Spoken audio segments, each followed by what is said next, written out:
tout à fait d'ici, pas tout à fait de là-bas. Nous continuons notre série sur les différents profils d'immigrés et leur adaptation dans leur pays d'accueil. Aujourd'hui, nous allons voir le caméléon. Le caméléon, celui qui a cette facilité de s'adapter dans ces deux mondes. Alors, je ne vends pas le rêve, je ne fais pas de miracle, mais par contre, je t'accompagne dans une vraie transformation pour découvrir la vérité, ta vérité, et pour se reconnecter à toi au-delà des blessures. Je suis la Queen Sissi, bienvenue sur ma chaîne YouTube.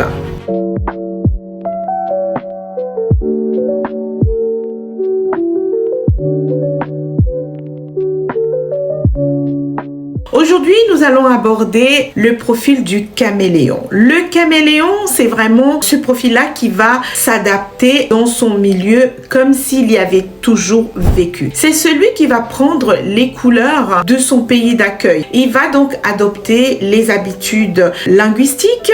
Il va parler sans accent. Il va très vite perdre son accent. Il va très vite parler comme les autres. Il va comprendre les codes linguistiques, les blagues, les anecdotes, les proverbes, et donc c'est ce profil-là qui va être comme un poisson dans l'eau et qui va passer inaperçu. En tout cas, on va le voir différent, mais on ne va pas le traiter différemment parce que il est complètement fondu dans son environnement. C'est le profil qui va adopter aussi les habitudes culinaires. Donc, s'il vit en Suisse, par exemple, il va aimer le fromage. Quoique moi, ça m'a pris beaucoup de temps pour commencer à apprécier une bonne fondue. La raclette, ça passait encore, mais alors la fondue, franchement, j'avoue que c'est seulement au bout d'une bonne dizaine d'années que j'ai commencé à apprécier la fondue. Donc voilà, le caméléon, il va vraiment adopter donc ses habitudes culinaires, qu'il soit en Suisse, en Italie, il va aimer la pasta pomodoro,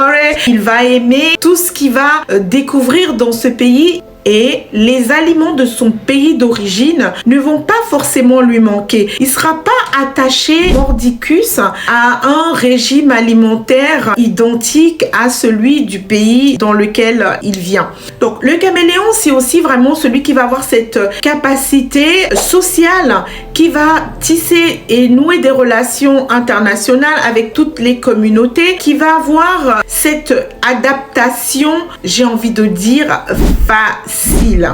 Alors, ses motivations sont diverses. Il va vouloir être intégré rapidement. Il va aussi, quelque part, vouloir éviter le rejet. Et souvent, le caméléon, c'est quelqu'un qui a pu avoir comme ça, dans son enfance, des blessures de rejet. Et donc, il va apprendre à justement s'adapter. Il va avoir cette capacité extraordinaire à s'adapter pour éviter ce rejet et vraiment coller à ces nouveaux codes dans lesquels il va se retrouver. Donc, il va vraiment perdre son identité. Qui suis-je vraiment? Est-ce que j'appartiens entièrement à ce nouveau monde-là ou alors encore un petit peu à l'autre monde? Donc, ça va être vraiment le dilemme du caméléon, parce que il est véritablement, j'ai envie de dire, ni tout à fait de là-bas, ni tout à fait d'ici. Je me retrouve un petit peu dans le profil du caméléon parce que en étant arrivée en Suisse à un très jeune âge, je me suis très vite adaptée. Vraiment, mon accent, il a changé de façon naturelle. Alors, le caméléon, il peut être un peu comme ça dans le déguisement.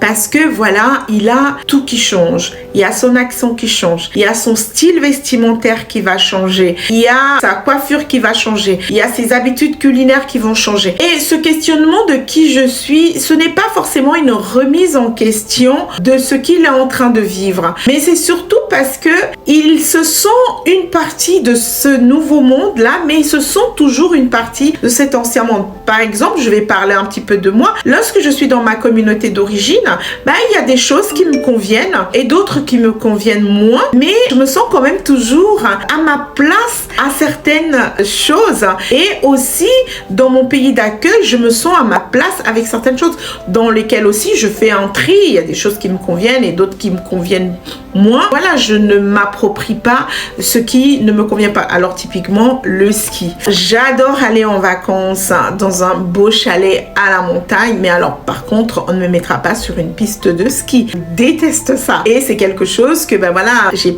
pas réussi à faire. Je me suis traînée lorsque mes filles étaient petites à les emmener à la montagne pour apprendre à skier. J'étais d'accord de payer un moniteur pour qu'elles apprennent à skier, mais alors moi, c'était pas possible de me poser sur des skis. Ça, c'est quelque chose de mon pays d'accueil que je n'ai pas réussi à intégrer dans mes habitudes de vie. Peut-être que ça viendra, mais voilà. Pour le moment, c'est comme ça. Donc alors, le caméléon, qu'est-ce qui est important pour lui? C'est de finalement savoir qui il est, de retrouver ses couleurs plutôt que de forcément toujours essayer de s'adapter au décor. Le challenge du caméléon, ça va vraiment être de trouver sa véritable identité, de trouver sa place entre ces deux mondes-là sans devoir forcément s'adapter au décor, comme je disais. Pour moi, c'est ce qui va être important pour le caméléon. Je suis la Queen Sissi. Merci de liker, merci de partager, merci de commenter et de me dire vous, quel type d'immigré pensez-vous être? Quel est votre profil? Si vous êtes de la team caméléon comme moi, ou alors si vous êtes le contestataire, si vous êtes l'émerveillé. Dans tous les cas, on se retrouve dans la prochaine vidéo pour parler du prochain profil. À bientôt! Flying down the highway, heading back to my place. Baby, we just need some time, space. Go on time and replay. Got me running like a relay.